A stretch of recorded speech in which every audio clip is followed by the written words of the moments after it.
بابەتی سەردانی چاندی دەم پارتی کە هەمان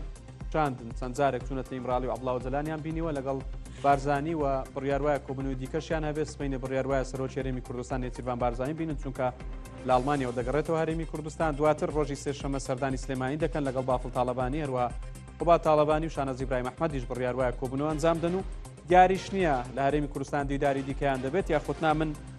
هەم لە ستۆدیۆ میوانم دەبێت هەم لە ئامادیش میوانم دەبێت لە ستۆدیۆ کاکێژە بەرپرسی دیشی تورکیا باکووری کوردستان لە زوم میوانم دەبێت لەگەڵم دەبێت بێک و گفتوگۆ لەگەڵ میوانەکەی ئامەدمان دەکەین هەروەها لە ئامەد مستەفا ئۆرشەلیک جەنابیان سەرۆکی پارتی وڵات پارێزی کوردستانە بە ڕێگەی سکایپ و بە شێوەیەکی ڕاستەخۆ لەگەڵم دەبێت سەرەتا دەچمە لای میوانەکەم بەڕێز مستەفا سڵاوت لێبێت تا چەند ڕۆڵی هەرێمی کوردستان لە سەرکەوتنی پرۆسەی ئاشتی لە تورکیا و باکووری کوردستان گرنگە. سپاس بۆ vê bernamewe helbette îro seredana şanda Dem Partiya çûye İmraliyê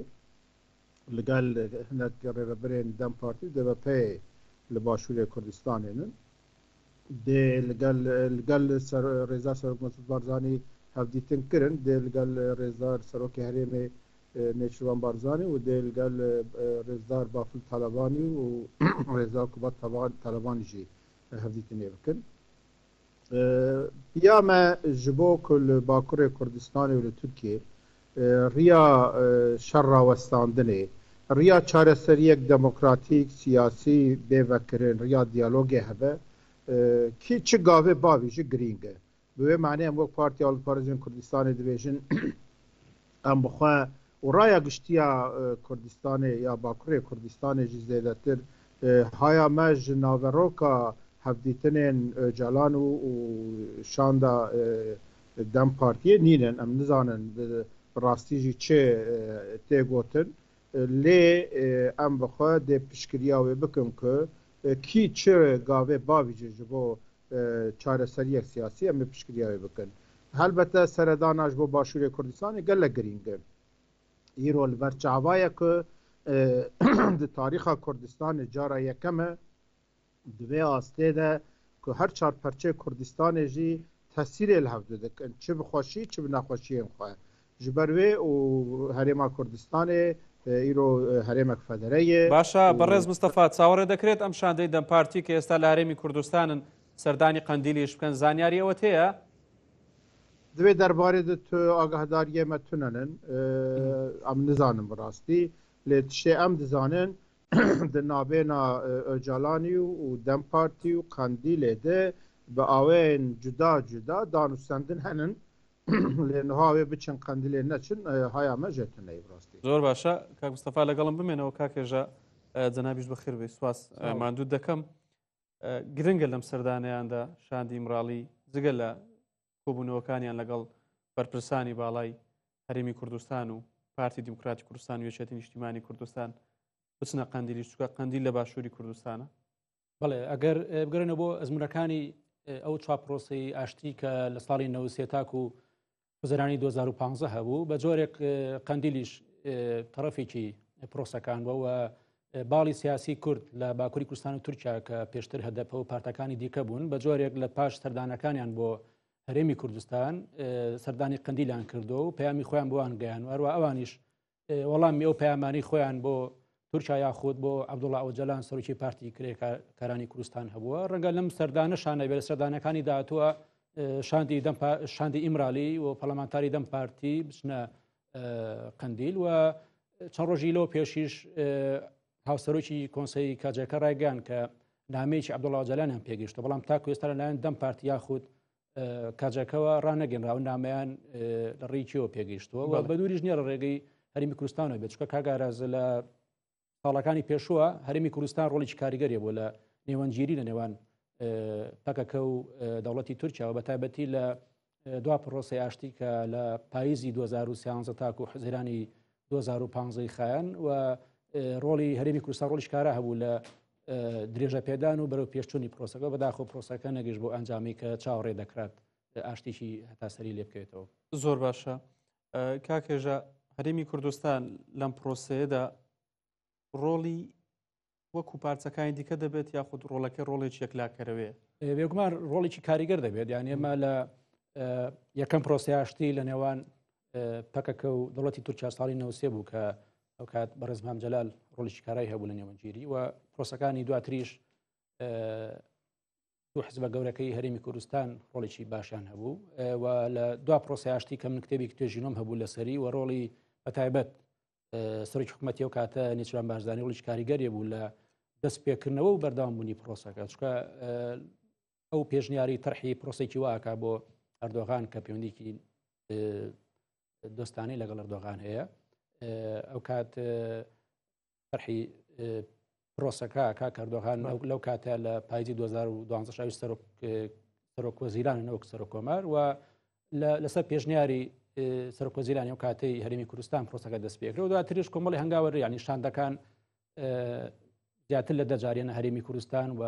لایەنەکان نەبینن یانە سلەیمانیانە هەولێر دواترشنە قەندیل و ئاسانکاریش لە زمینەی گفتوگۆکانە نێوان قەندیل و تورکیا و یاخود بزوتنەوەی سیاسی کو لە باکووری کوردستان لەگەڵ حزاب و لایەنەکان و قەندیلیشە ئاسانکاری زۆری بۆ کراوە. هەرێمی کوردستانیش تورکیا بەردەوام پەنای بۆ هەرێمی کوردستان بردوانی ئەگەر بکرێنەوە بۆ چاپ پرۆسی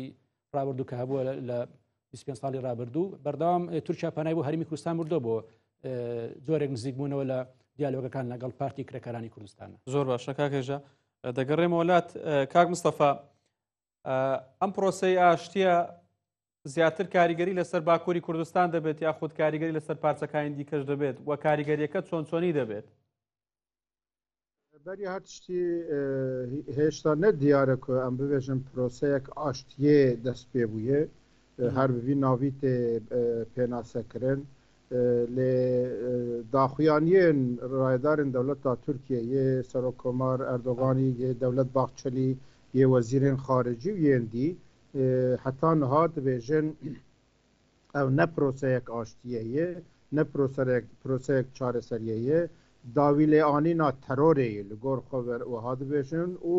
çekdanîna PKK ye heta niha ji bo ku em bibêjin proseya aştiye ye tu ew tune tu emare tune ye lê diyar e em li rewşa Bakurê Kurdistanê Tirkiye binarin heger تقریبا ji 2015 heta rovay 10 sal li Bakurê Kurdistanê şerekî berbiçav yê çekdariyê PKK nemaye û bi manê jî şerê çekdarî li Bakurê Kurdistanê Tirkiye zextek mezin li ser dewleta Tirkiye nake. Ev pêşateyên vê dawiye li rojhilata navîn, rojhilata nêzik ku mesela İsraîlê û Hamasê û Hizbullah û Îranê rûdayê û guhertina rejima Esadî li Sûriyê dewleta Tirkiye aniyê wê ew ê ku dewleta Tirkiye ditirse ev guhertin tesîrek mezin li ser Tirkiye û Bakurê Kurdistanê jî bike û her wiha li Rojavayê Kurdistanê bi taybetî dikarin rêj destkeftinên gelê me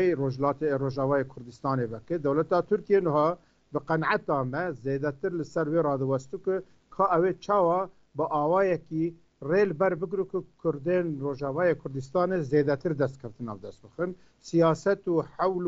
û gotarên dewleta Tirkiye peywendiyên gel Öcalanî zexta ku li ser Öcalanî datînin ziyadtir wê nîşan dide ku hedefa dewleta Tirkiye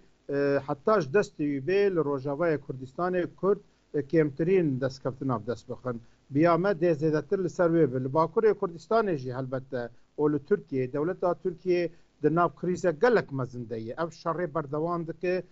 ne li navxweyî li derve jî şer dewam dike diçe gelek welata leşkerê xwe dişîne ev jî aboriya Tirkiye têk pirîye. Dewleta Tirkiye mecbûr yanî bê boçûnî zenabtan Tirkiya li naçarî destî bo em proseyê birduwa? Belê belê ew guhertinên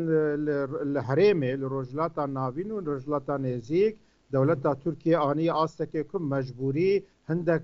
danûstendina bike him ji bo rêlber destkeftinên Rojavayê Kurdistanê û belkî Rojhilatê Kurdistanê jî bigire û her wiha li Tirkiye jî ji bo krîza aboriya xwe krîzên xwe heyî demekê bikaribe rawestîne û rêj ji serokkomariya Erdoganî jî bibe heger di vê pêvajoyê de dewleta Tirkiye wê siyaseta xwe hindekî bi ser bixe dê destê Erdoganî jî xurt bibe ev giş dibin yek û ev pêvajo dest pê bûye lê li gor em dibînin زێدەتر دەولەتا تورکیا لەسەر وێ ڕادوەستەکە کە ئەوێ ڕۆژاوای کوردستانی چاوە تەسیرە لەسەر حەسەدێرە بە بریاخۆ سەر بکە و بکارێبێ سووریەیە نهدک کورد دەستکەفتنین هەریکێن بەدەست بخە نکار ڕێلبەر هەموو تشتی بگرێ ئەو ژوێ دزانێ ji ber ku ew ne aktörê esasî tenê ye li wê derê Amerîka heye, Fransa heye, Brîtanya heye, İsraîl heye, welatên Ereba Suudî û Qatar heye, ew jî aktörên esasî li wê derê. Dewleta Tirkiye dizane her tişt tê bi dilê xwe nikar bicîbîne lê dixwaze bi rêya ew xwe heteşe û artêşa azad ya Sûriyê ku peywendiya Tirkiye xurtin dixwazin bi rêya wan û bi müdaxela xwe û bi hêza xwe heyî rê li ber destkeftiyên Rojavayê Kurdistanê bigire. زۆر باشە فەرموو کاکێژە دەیەوە پرسیارێک لێ بکە فەرموو کاکێژە. بەڕێ زۆر چەلیک ماوەی 4 مانگە دیدارەکان لەگەڵ عەبدوڵڵا ئۆجەلان دەستی پێکردوێتەوە و ئێمە لە مانەکانی ڕابردووە دەم پارتی سەردانی فراکسیۆنی ئاک پارتی و 5 پارتی ئۆپۆزیسیۆنی کرد لە تورکیا و ئێوەش یەکێکن لەو پارتە کوردیانی لە باکووری کوردستان خەبات دەکەن بەدەر لێوەش 3-4 پارتی دیکە هەنا پارتی سۆسیالیستی کوردستان هوداپار پارتەکانی پارتی ئازادی پارتەکانی دیکە ئایا دەم پارتی تا ئێستا سەردانی ئەم پارتە کوردیانی لە ئامەدی باکووری کوردستان کردووە لە چارچێوەی درێژای پێدانی دارەکان لەگەڵ عەبدوڵڵا ئۆجەلان یاخود بەرنامە هەیە لەگەڵ ئێوە کۆمونۆ بکات؟ li gor daxuyaniyên ku ev şandeya kuçubû İmraliyê li raya giştî belav kirin gotinin em ê biçin seredana partiyên Kurdistanî jî bikin lê heta niha tu daxwaz li me nehatî kirin ku bê seredana me bikin. Bi rastî jî em bixwe wek Partiya Alperezên Kurdistanê dibêjin heger li Bakurê Kurdistanê û Tirkiye pêvajoyek hebe du beşê vê pêvajoyê hinin. Yek mesela rawestandina şerî çekdanîna PKK ew ji zêdetir bi PKK ve girêdayî lê heger mafê milletê Kurd bin mafê nasnameya Kurdî be zimanê Kurdî be hindek mafên kolektîv yên milletê Kurd be di vê derbarê de nabe ku bes mesele nabêna Öcalan û Dem Partî û Kandîl û Dewleta Tirkiye de bêteng kirin divê hemû partiyên siyasî û dezgehên sivîl yên li Kurda yên Bakurê Kurdistanê muxatabê vê meselê bin û ya rast jî ew e heger bi rastî jî em bixwazin rê ji çareseriyekê vekin divê aliyên Kurdî giş bibin terefek û li gel Dewleta Tirkiye muxatab bin divî warî jî de me bangî Dewleta Tirkiye jî kirî me bangî Öcalanî Kandîlî û Dem Partî jî kiriye ku divê em vê meselê li paş derya bi awayekî ku kes nizanit çi dibe nemeşînin divê ev pêvajoyek dest pê bibe pêvajoya danûstendina nûnerên milletê Kurd û Dewleta Tirkiye bi a rast jî ew e heger em aliyê Kurdî li Bakurê Kurdistanê yekgirtî bin dest bidin hev û li ser bernameyek meqûl ku îro dikare bi cî bibe em vê bernamê jî bidin pêş û em giş bibin muxatabê Dewleta Tirkiye û bi milyonan Kurdên Bakurê Kurdistanê û Tirkiye bibin piştgirên yek helwestiyê dê esas pêvajo vê demê dest pê bike. باشە کاکێژە بۆچی ینی تاوەکو ئێستا گومان لە پرۆسەکە هەیە ینی تاوەکو ئێستا بەشێکی زۆری پێیان وایە هەر پرۆسەکە زارەدەستی پێ نەکردو لە کاتێکدا چەندین جار عەبدوڵڵا ئۆجەلان بینراوە و شاندی دەم پارتی سەردانی سروپڕی هەیە بەڵێ ینی بەڵام تاوەکو ئێستا گومان لەسەر دەستپێکردنی پرۆسەکە هەیە اینجا چ جای گومان لە جێبەجێکردنیان لە سەرگرتنی پرۆسەکە نەبێت. بەڵێ ڕاستە ینی پرۆسەکانی پێشووتر لەلاەن بە پرسانی حکوومەت و دەوڵەتەوە ئاماژەی پێکرا کە پرۆسی چینەی ئاشتی دەستی پێکرێت بەڵام ئەم جارە لەسەر زاری سەرۆکۆماری تورکیا و بە پرسانی تورکیا هیچ ئاماژێکی لەو جۆرەنی هەروە دەم پارتیش خۆی بە دوور دەگرێت لە ناوهێنانی ئاشتی بەڵام ناو دەستپێکردنەوەی دیارەکان لەگەڵ عەبدوڵڵا ئۆجەلان مەبەستی ئاشتەوایی ئەمە لایانی کورد بێگومان ئەوە خاڵێکی تر کە ئەمە زۆر گرنگە کە بۆیە ناوهێنانی پرۆسەوەیە کە شتێکی دوولایەنێ و هەنگاو بەرەو پێژەنرێ بەڵام لێرە ئێمە دەبینین کە تەرەفی تورکیا هەنگاوێکی ئەرێنی نەناوە بەراورد بەو 5 مانگی کە دیدارەکان دەستی پێکردێتەوە بەدەل لە دیدارەکان بەوەی کە هەم ئۆپەراسیۆنی پۆلیسی بەردەوامە ئۆپەراسیۆنی سەربازی لە هەرێمی کوردستان و ڕۆژاوی کوردستان بەردەوامە دەزیکردنی سیاسەکان بەردەوامە دانانی قەیوم لە باکووری کوردستان بەردەوامە ئەمە هەمووی لەم 4 مانگەیە وەکو پێشووتر سیاسەتی دەوڵەت خۆی درێژەی هەیە و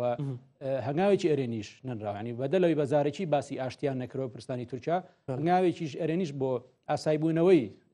دۆخی باکووری کوردستان و تورکیانە دراوە لەوەشی گرنگتر ئەوەیە کە ئەو هەموو زیندانە سیاسیانەی لە باکووری کوردستان و لە تورکیا بەندکراون و هەروە سیاسەکانی وەکو بەڕێ سەلاحەدین دەمیرتاش دۆسەکانیان نادیارە و ئەوانە سەلاحەدین دەمیرتاش لەکوێی ئەم پرۆسەیانی هەر ناوێکی تری لێمنێ لەکوێی ئەم دەست پێشخەری کە ئێستا لە تورکیایە لە باکووری کوردستان بەڵێ دەمیرتاش بێگومان سیاسیی بازمونە و هاوسەرۆکی پێشووتری هەدەپە بووە و لە پرۆسەکەی ساڵی لە پاییزی 2012 تاکو زەیرانی 2015 کە درێژترین پرۆسەی ئاشتی بوو لە ماوەی ئەو چوار پرۆسەی پێشووتردا ڕۆڵی کارای هەبوو لە پرۆسەکەیەوە شاندی هەدەپە بوو کە سەردانی قەندیل و هەرێمی کوردستان و هەروە لەگەڵ کاربەدەستانی حکوومەتی تورکیاش لەو چاچێکە بۆی خاون ئەزمونێکە لە پرۆسی ئاشتیا و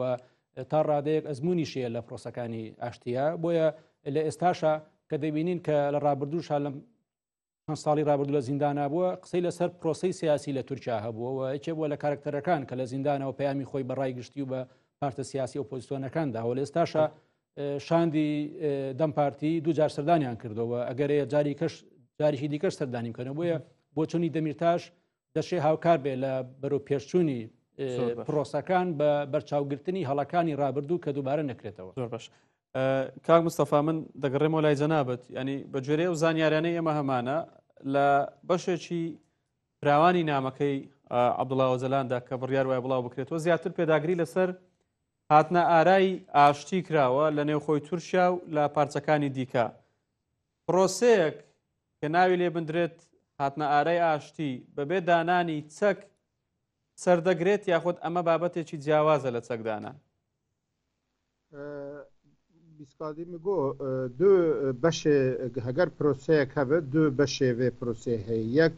لە مەسەلا شەڕاوەستاندن و چەکدانینەیە divê warî dilhevkirinek bêkirin û ya dijî daxwazên milletê Kurd yên esasînin ev jî çinin divê hemû girtiyên di Hefsadê Öcalanî û Demirtaş û hemû kes tê de divê rêya azadiyê bêvekirin divê di mesela azadiya fikrî û ramanî de gavên pêwîst biavîtin û rêl ber wê bêvekirin û divê hebûna milletê Kurd bê qebûl kirin zimanê Kurdî bi zimanê perwerdê zimanê Kurdî bibe zimanekî fermî û ev daxwazinakêş bi awayekî di qanûna bingehîna Tirkiyeyê de wek fermî jî bêpejirandin. Ev daxwazê Kurda yê acîl ê hevbeş nîro divê ev gav biavîtin. Lê heger em bi awayekî maqûl meselê binerin biya me heqê dewleta Tirkiye tuneye ku ev daxwazên milletê Kurd yên esasî acîl bi şer rawestandinê an bi şerê PKK bigirêde. Ev hebûna milletê Kurd ji bo qebûl bikin nabe ku bibêje bila PKK ji ber ku şer dike em Kurdan nas nakin ji ber ku PKK şer dike em zimanê Kurdî qebûl nakin ev ne rast e. Divê dewleta Tirkiye bê ku meselê bi şer girê de gava bavîje lê diyar e ku divê PKK jî bizane vê îro li Bakurê Kurdistanê û li Tirkiye tu fêdeyek şerê ku PKK yê çekdarî nemaye heta em dikarin bibêjin ku bingeha şerî jî nemaye û ji bo wê jî heta radeyekê zerarê jî dide destkeftiyên siyasî û sivîl û demokratîk PKK jî divêje dev ji vî şerê xwe berdi mesela çekdanînê jî proseyeke divê ew proseya xwe ji dest pê bikine. بەڕێز چەلیک چەند ڕۆژێک بەرینەها دەم پارتی ڕاگەنراوێکیە بوو ئەیژەوە بوو کە گوتیان ڕەنگە پەیامەکەی عەبدوڵڵا ئۆجەلان لە 15 شوبات تا دوا بکەوێ کە بینیمان کە دوێنێش پەیامێکی نەبوو وتیان ئەویان وێ بوەستەوە کە عەبدوڵڵا ئۆجەلان بە شاندی مراڵی وتووە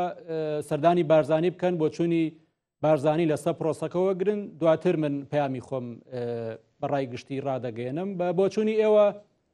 پەیامەکەی بارزانی گرنگی پەیامەکەی بارزانی لەسەر پرۆسەی ئاشتی ئەگە بە بزات باسی بکەین زۆر بەوردی ئەگەر چیتە سەری لەسەر مەسلەی چەکدانانە بێ یا لەسەر مۆدیلەکانی چارەسەری پرسی کورد لە تورکیا باکووری کوردستان دەبێت.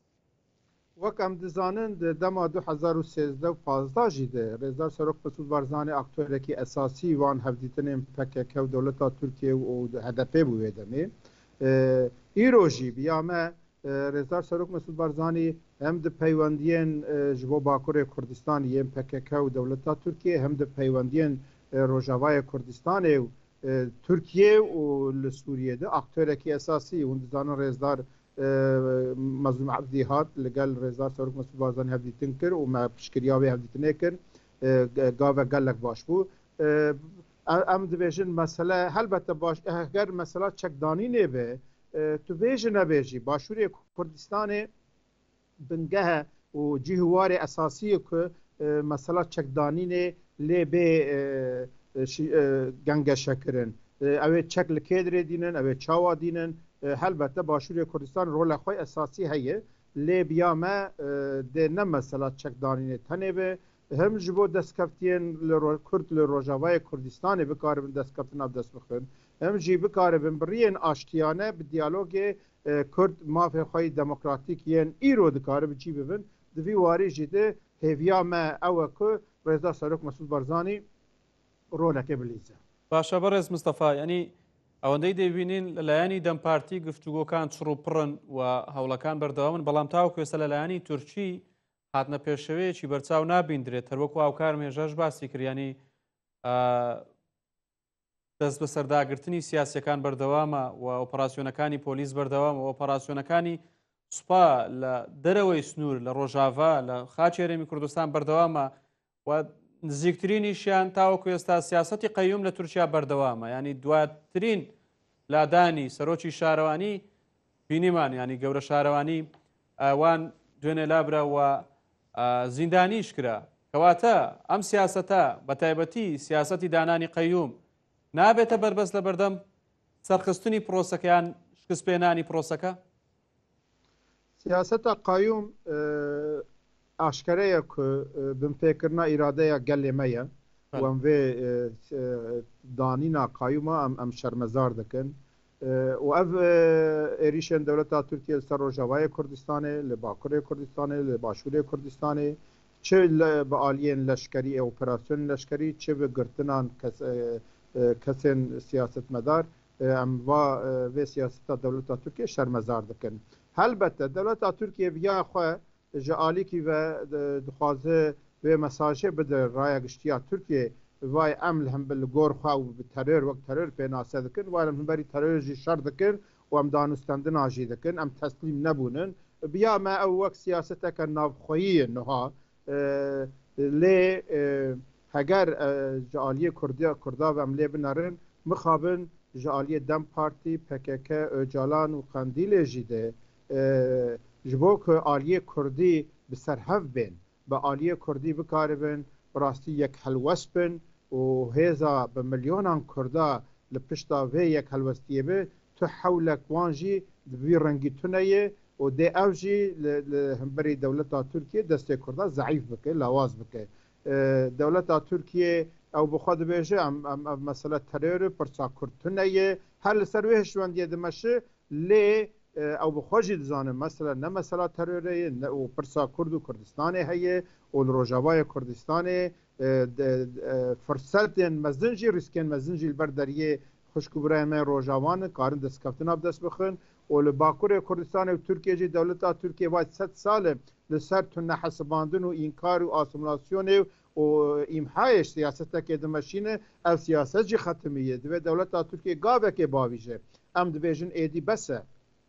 فرمو برا شر راوسته شر دولت ترکیه اپراسیون دولت ترکیه جی شر PKK جی برا راوسته و ام همو آلیان کردا و دزگاه سیویل سیاسی و کسایتین کردا ام لگل دولت ترکیه رونین ام پیواجویه که دست پی بکنه یا راست اوه لپش دریا کس نزان چه دوی دولت ترکیه شوار تشکی دویجه دم پارتی و PKK تشکی دویجه ده او دست کردا لاواستر بکویامه بەڕێز ئۆستەلیک من دوای پرسیاری خۆمەکەم بە بۆچوونی تۆ پارتە سیاسەکانی تورکیا و باکووری کوردستان بە تایبەتی ئەو شەش پارتی کە دەم پارتی سەردانی کردن لە دوو مانگی ڕابردوودا پێ دوایە ئەوانیش لەگەڵ چارەسەری پرسی کورد بن بە ئاشتیانە و دیدی خۆت لەسەر ئەم پرۆسەیە پێ وایە ئاشتایی بێتە ئاراوە؟ گاوا ku serokê MHP Dewlet Bahçelî ev bang li Öcalanê kir û ev hewl dest pê kirê helbette Dewlet Bahçelî ser navê şexsê xwe ev gav navît li ser navê Erdogan û ser navê dewletê jî ev gav avît û ya balkêşî ew e ku rayedarên dewleta Tirkiye li gel serokê CHP'yê Özgür Özelî û li gel partiyên dijî hevdîtin kirin û ji xêndî partiyek du partiyên Tirka hemû partiya gotin em piştgiriye didin bi wî rengê ku Erdogan behs dike em piştgiriye didin ev pêvajo dest pê bibe lê mesela em nikaribin ev pêvajoya aştiye û çareseriya pirsa Kurdê partiyên ku îro heta niha daxuyanî dayîn tu kesî behsa pirsa Kurd û çareseriya wê ji nekirine mixabin heger Kurd bi bernamekê derkevin dê hemû partî jî di wî warî de siyaseta xwe zelaltir bikin lê a mühim jî serokê muxalefeta Tirkiye yê CHP'yê bi xwe jî gotiye ji xênî ku Erdogan bixwaze vê pêvajoyê ji bo berjewendiyê xwe şexsî û serokkomariyê bikar bîne em jî li gelin ku ev danûstendin hebe CHP wiha gotiye bi giştî heger em lê binerin niha em nikarin bibêjin ev pêvajoya çareseriyê û aştiyê ye bi vî hawiyê bi taybetî Dem Partî û aliyê PKK dixwazin bi vî rengî meselê nîşan bidin lê tu emaret derbarê wê di tuneyê û ya xelet ew ji ku divê agahdarî bêdayîn û ev mesele nel pişt deriya bêmeşandin heger proseyekê dest pê bi divê hemû aliyên Kurdî muxatabî vê meselê bin. بەڕێز مستەفا وەشەلیک سەرۆکی پارتی وڵاتپارێزی کوردستان زۆر سوپاس کە لە ئامادەوە بە شێوەیەکی ڕاستەوخۆ لەگەڵم بوویت کاکێژە بە دوایین پرسیار لە تۆ بکەم پێت وایە سەردانی شاندی دەم پارتی گرنگیەکەی لە هەولێر زیاتر یاخود لە سلێمانی یاخود بە ئەو بابەتانی لە هەولێر باز دەکرێن جیاوازن لەوەی لە سلێمانی باز دەکرێن ڕەنگە واش بێت چکە ئێمە خۆمان نەزانین کە ڕەنگە جۆرە پەیوەندیکی تر هەبێت لە نێوان یەکێتی نیشتیمانی کوردستان و پارتی کرەکارانی کوردستان و کە تورکیا 2 ساڵە زیاترە گەمەرەکە سەر فڕۆکەخانەی نێودەوڵەتی سلێمانی و یەکێتی بۆ تۆمەتبارەکە کە نزیکایەتیی هەمانگی و نزیکایەتی زیاتری لەگەڵ پارتی کرەکارانی کوردستان هەیە بەڵام قەناعەتەکە ئەوەیە کە هەم لەگەڵ هەولێر و هەم لەگەڵ سلێمانیە بۆ بەرەوپێشچوونی ئەم پرۆسەیە کە دەستیان پێکردووە ینی ئیدارەکان لەگەڵ عەبدوڵڵا ئۆجەلان بۆیە بە بۆچوونی من ئەگەر لەگەڵ تەرەفێکا بێ لەگەڵ تەرەفەکەی قسە نەکرێ ئەمە خەلەلە و هەردووچیان هەردوو لە ڕەنگە کاریگەری بەشی خۆیان کاریگەریان لەسەر پرۆسەکە و لەسەر بەردەوامی پرۆسەکار و هاوکاری پرۆسەکەش من کچکەمە لە زمینەکانی ڕابردەوەمان دیوە کە هەم پارتی دیموکراتی کوردستان یەکێتی نیشتیمانی کوردستان پێکەوە توانیویانە کە هاوکاری پرۆسەکە بن بەڵامی دیسان بۆ پرۆسەیە گرتووی پارتی وێچەتی گرنگە بێگومان چکەم دوو پارتە هەم قورساییان لە ناوچەکە هەیە هەم پەیوەندیشان بە جۆرە لەگەڵ تورکیا هەیە هەروها لانی چێتیش بە تایبەتیش کە پەیوەندیکی نزیکایەتیی چینەکە پارتی کرەکارانی کوردستانی بێگومان ئەگەر ئەم پرۆسەیەش پێش بخرێ پارتی کرەکارانی کوردستان پەکەکە لە قەندیل جێتێکی پرۆسەکە بێ و لێرەشە ڕۆڵی چێتی نیشتیمانی کوردستان گرنگ دەبێت دەستەکان خۆش کاکە ژەماژم کردی زۆر سپاس بخێر بێت